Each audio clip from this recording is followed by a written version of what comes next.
നമസ്കാരം. കൽക്കി 2898 AD എന്ന സിനിമയും കൽക്കിയും തമ്മിൽ ഒരു അവലോകനം നടത്തി നോക്കാം. ഭഗവാൻ വിഷ്ണുവിൻ്റെ 10ാമത്തെ അവതാരമാണ് കൽക്കി. ഈ സിനിമയിൽ കൽക്കിയുടെ അവതാരത്തിന് മുൻപുള്ള അവസ്ഥാന്തരങ്ങൾ വളരെ മനോഹരമായി കാട്ടിത്തരികയാണ് ഡയറക്ടർ നാഗ് അശ്വിൻ. അതായത് ഭഗവാൻ വിഷ്ണുവിൻ്റെ ഒരു ആധുനിക അവതാരം ദുഷ്ടശക്തികളിൽ നിന്ന് ലോകത്തെ സംരക്ഷിക്കാൻ ഭൂമിയിൽ അവതരിക്കുന്നു എന്ന് പറയുന്നു. സിനിമയുടെ തുടക്കത്തിൽ അശ്വത്ഥാത്മാവിൻ്റെ ക്യാരക്ടർ ചെയ്യുന്നത് അമിതാഭ് ബച്ചൻ എന്ന അതുല്യ നടനാണ്. ഉത്തരയുടെ ഗർഭസ്ഥ ശിശുവിനെ കൊല്ലാൻ ശ്രമിക്കുന്ന അശ്വത്ഥാത്മാവിൻ്റെ വിഷ്ണുവിൻ്റെ അവതാരമായ കൃഷ്ണൻ ഈ പ്രവൃത്തി ചെയ്തതിന് കലിയുഗത്തിലെ സാമൂഹികവും ധാർമ്മികവുമായ അധഃപതനത്തിൻ്റെ ഫലമായി ഒരു അനശ്വരനായി ഭൂമിയിൽ കറങ്ങാനും മനുഷ്യരാശിയുടെ ദുരിതങ്ങൾക്ക് സാക്ഷ്യം വഹിക്കാനുമായി ശപിക്കുന്നു. അവൻ്റെ നെറ്റിയിൽ നിന്ന് ആ ദിവ്യരത്നവും എടുക്കുന്നു. കലിയുഗ അവസാനത്തിൽ വിഷ്ണുവിൻ്റെ 10ാമത്തെയും അവസാനത്തെയും പുനർജന്മമായ കൽക്കിയുടെ അമ്മയെ സംരക്ഷിക്കുന്നതിലൂടെ മാത്രമേ അവൻ്റെ മോചനം സംഭവിക്കുകയുള്ളൂ എന്ന് പിന്നീട് ശാപമോക്ഷവും നൽകി. ഇതാണ് സിനിമയുടെ ആദ്യ ഭാഗങ്ങളിൽ കാട്ടിത്തരുന്നത്. കുരുക്ഷേത്ര യുദ്ധത്തിൻ്റെ സംഭവങ്ങൾക്ക് 6000 വർഷങ്ങൾക്ക് ശേഷം 2898 AD മരുഭൂമിയാക്കപ്പെട്ട നഗരമായ കാശി ഒരു ഏകാധിപത്യ ദൈവരാജാവായ സുപ്രീം യാസ്കിൻ ആധിപത്യം പുലർത്തുന്ന ഒരു പോസ്റ്റ് അപ്പോക്കലിപ്റ്റിക് ലോകത്തിലെ അവസാനത്തെ അറിയപ്പെടുന്ന നഗരമായി നിലകൊള്ളുകയാണ്. യാസ്കിനായി ഈ സിനിമയിലെത്തുന്നത് മഹാനടനായ കമലഹാസനാണ്. യാസ്കിൻ ഭരിക്കുന്നത് കോംപ്ലക്സിൽ നിന്നാണ്. ഇത് നഗരത്തിനു മുകളിലുള്ള ഒരു വിപരീത പിരമിഡ് മെഗാ സ്ട്രക്ചറായിട്ടാണ് നമ്മളെ കാട്ടിത്തരുന്നത്. കമാൻഡർ മനസ്, കൗൺസിലർ ബാനി ഇവരാണ് യാസ്കിന് കൂട്ടായിട്ട് ഉള്ളത്. ഈ ഡിസ്റ്റോപ്യൻ സമൂഹത്തിൽ നിന്ന് കാശിയിലെ സ്ത്രീ അഭയാർത്ഥികളെ പ്രോജക്റ്റ് കെയിൽ പരീക്ഷണം നടത്താനായി കോംപ്ലക്സിലേക്ക് നിർബന്ധിതമായി കൊണ്ടുപോകുന്നുണ്ട്. അതായത് കൃത്രിമ ബീജസങ്കലനത്തിലൂടെ 200 വർഷം പഴക്കമുള്ള യാസ്കിന് ആയുസ് വർദ്ധിപ്പിക്കുവാൻ വേണ്ടി സിറം നിർമ്മിക്കാനായിട്ടാണ് ഇവരെ കൊണ്ടുപോകുന്നത്. ഈ സെറം നിർമ്മിക്കാനുള്ള ലക്ഷ്യമിട്ട് നിരവധി പരീക്ഷണങ്ങളാണ് ഈ കോംപ്ലക്സിനുള്ളിൽ നടക്കുന്നത്. എന്നിരുന്നാലും ഒരു സ്ത്രീ പോലും ഈ പ്രക്രിയയെ അതിജീവിക്കുന്നില്ല. അതായത് 150 ദിവസം പിന്നിട്ട കൃത്രിമ ബീജസങ്കലനത്തിലൂടെ ഒരു സ്ത്രീക്ക് അത് കവർ ചെയ്യാൻ പറ്റിയാൽ മാത്രമേ യാസ്കിന് വേണ്ട സിറം നിർമ്മിക്കുവാൻ സാധ്യമാകുന്നുള്ളൂ.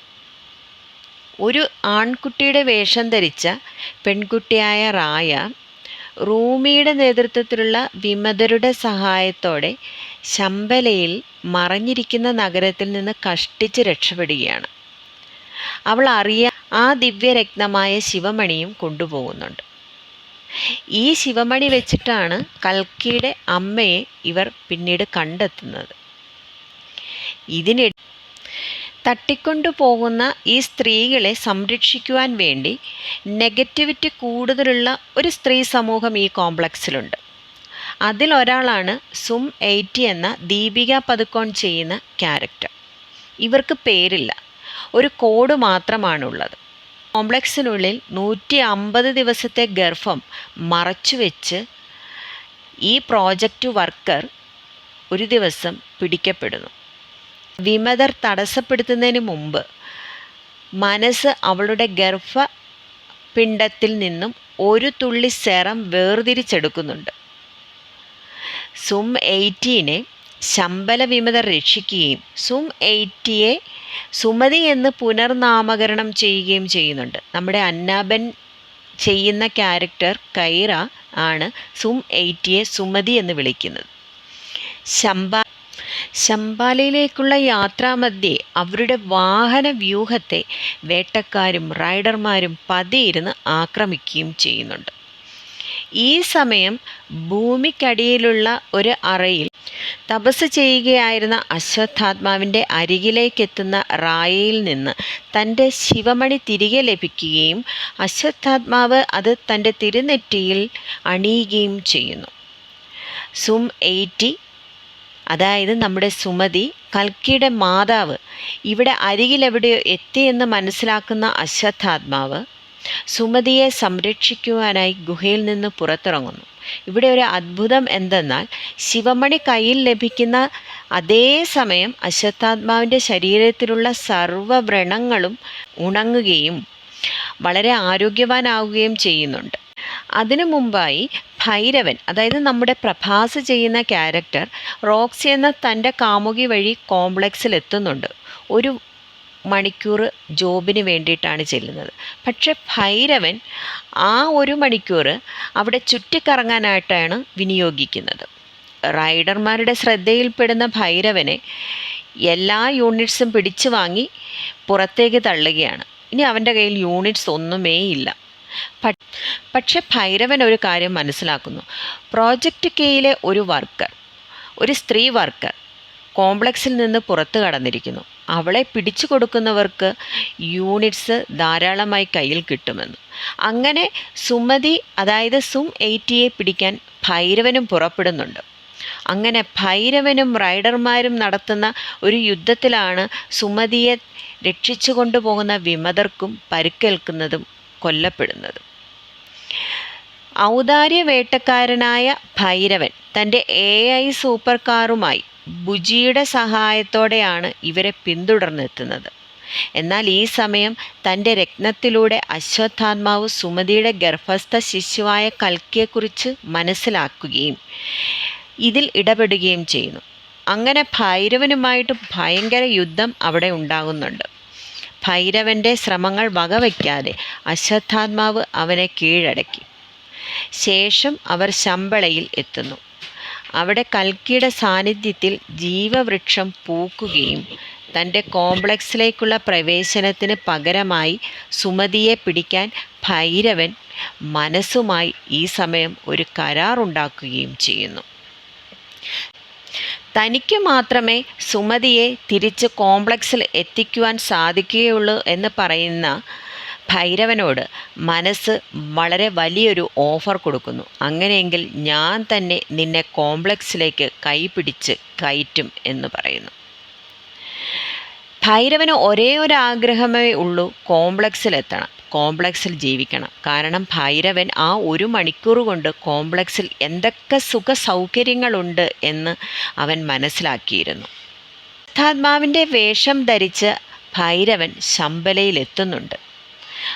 സുമതിയോട് തൻ്റെ കൂടെ വരൂ, ഇവിടെ നിന്നാൽ ഇവർ നിൻ്റെ കുഞ്ഞിനെ വധിക്കുകയും ചെയ്യും എന്ന് പറയുന്നു. ഇത് വിശ്വസിച്ച സുമതി ഭൈരവൻ്റെ വേഷം ധരിച്ച അശ്വത്ഥാത്മാവിൻ്റെ കൂടെ പോകാൻ തയ്യാറാകുന്നു. എന്നാൽ ഇത് മനസ്സിലാക്കിയ നമ്മുടെ യഥാർത്ഥ അശ്വത്ഥാത്മാവ് അവിടെ വരികയും ഭൈരവനുമായി വളരെ വലിയ ഒരു യുദ്ധം നടത്തുകയും ചെയ്യുന്നു. ഈ യുദ്ധസമയത്ത് മനസ്സും കൂട്ടരും എത്തുന്നുണ്ട്. അവിടെ പിന്നെ ഭയങ്കര യുദ്ധമാണ് നടക്കുന്നത്. ശമ്പലയുടെ നേതാവായ മറിയം ആയിരുന്നു സുമതിയെ അതുവരെ സംരക്ഷിച്ചിരുന്നത്. സുമതിയെ പെട്ടെന്ന് തന്നെ മറിയം വേറെ സുരക്ഷിത സ്ഥാനത്തേക്ക് കൊണ്ടുപോകാൻ ശ്രമിക്കുകയും ചെയ്യുന്നുണ്ട്. മറിയം മനസ്സിനാൽ കൊല്ലപ്പെടുകയാണ്. യുദ്ധത്തിൽ അബോധാവസ്ഥയിലായ ഭൈരവൻ്റെ കയ്യിലേക്ക് അശ്വത്ഥാത്മാവിൻ്റെ കയ്യിൽ ഇരുന്ന വോക്കിംഗ് സ്റ്റിക്ക് വീഴുകയും അവന് ബോധോദയം ഉണ്ടാവുകയും ചെയ്യുന്നു. ബോധം പ്രവർത്തനക്ഷമമാകുമ്പോൾ കർണൻ്റെ വില്ലുകൊണ്ട് ശാക്തീകരിക്കപ്പെട്ട ഭൈരവൻ ഒരു അമാനുഷികനായി രൂപാന്തരപ്പെടുകയും റൈഡേഴ്സിനെ നിഷ്പ്രയാസം പരാജയപ്പെടുത്തുകയും മനസ്സിനെ കൊല്ലുകയും ചെയ്യുന്നു. ബുജിയുടെ അശ്രദ്ധ മൂലം ഭൈരവൻ തൻ്റെ പഴയ അവസ്ഥയിലേക്ക് മടങ്ങുകയും സുമതിയെ കൂട്ടിക്കൊണ്ട് പോകാൻ തയ്യാറെടുക്കുകയും ചെയ്യുന്നു. കമാൻഡർ മനസ്സുമായുള്ള യുദ്ധത്തിൽ ബോധരഹിതനായ ഭൈരവൻ തൻ്റെ കൈകളിലേക്ക് എത്തിച്ചേരുന്ന അശ്വത്ഥാത്മാവിൻ്റെ കയ്യിലിരുന്ന ആ സ്റ്റിക്ക് കർണൻ്റെ വിജയധനുസായിട്ട് മാറുകയാണ്. ഇത് മനസ്സിലാക്കുന്നത് അശ്വത്ഥാത്മാവ് തന്നെയാണ്. അത് കയ്യിൽ സ്പർശിക്കുന്ന അതേ നിമിഷം ഭൈരവൻ താൻ സുമതിയെ തട്ടിക്കൊണ്ടുപോകാൻ വന്നവനായിട്ടല്ല പിന്നീട് എഴുന്നേറ്റ് വരുന്നത്. സുമതിയെ മനസ്സിൽ നിന്ന് രക്ഷിക്കുകയും കമാൻഡർ മനസ്സിനെ വധിക്കുകയും ചെയ്യുന്നുണ്ട്. ഇത് കണ്ട് അശ്വത്ഥാത്മാവ് അമ്പരപ്പോടെ ഇത് തൻ്റെ സുഹൃത്ത് കുരുക്ഷേത്ര യുദ്ധത്തിലെ പോരാളിയായ കർണൻ്റെ പിൻഗാമിയാണ് എന്ന് തിരിച്ചറിയുകയാണ്. എന്നാൽ ബുജിയുടെ അപ്രത്യക്ഷിതമായ ഇടപെടൽ മൂലം ഭൈരവൻ തൻ്റെ പഴയ അവസ്ഥയിലേക്ക് മടങ്ങുകയും തൻ്റെ കൈകളിലിരിക്കുന്ന സുമതിയെ ആഹാ സുമതിയെ കിട്ടിയോ എങ്കിൽ ഞാൻ കൂട്ടിക്കൊണ്ടു പോകുകയാണ് കോംപ്ലക്സിലേക്ക് എന്ന് പറഞ്ഞ് കൊണ്ടുപോകാൻ തയ്യാറെടുക്കുകയും ചെയ്യുന്നു.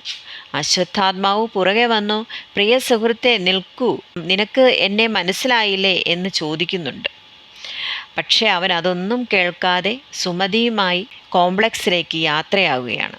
ഇതേ സമയം ബാനി ഒരു ഡ്രോപ്പ് സുമതിയുടെ ഭ്രൂണത്തിൽ നിന്ന് വേർതിരിച്ച ആ സിറവുമായി യാസ്കിൻ്റെ അടുത്തെത്തുകയും യാസ്കിനോട് പറയുകയും ചെയ്യുന്നു, ഒരേ ഒരു ഡ്രോപ്പ് മാത്രമാണ് എനിക്ക് ലഭ്യമായത്. യാസ്കിൻ ഒന്നും മിണ്ടാതെ ആ ഡ്രോപ്പ് തൻ്റെ ശരീരത്തിലേക്ക് ഇഞ്ചക്റ്റ് ചെയ്യുകയും ചെയ്യുന്നു. പെട്ടെന്ന് തന്നെ യാസ്കിൻ്റെ പ്രായം കുറയുകയും അമാനുഷികനായി മാറുകയും ചെയ്യുകയാണ്.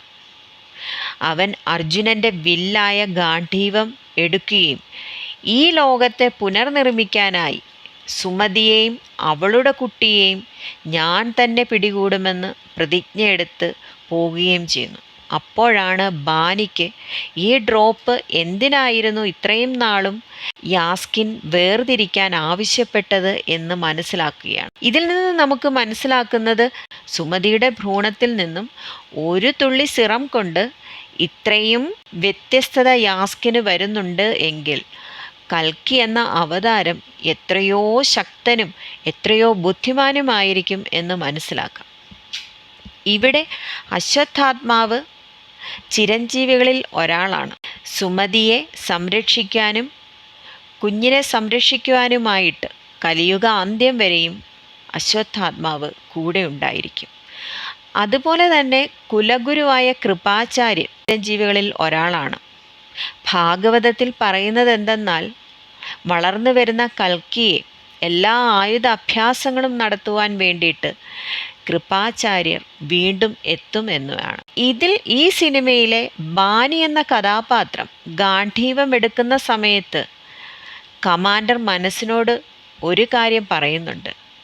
കൽക്കി അവതരിക്കുമെന്ന് പുരാണ ഗ്രന്ഥങ്ങളിൽ പറയുന്നുണ്ട്.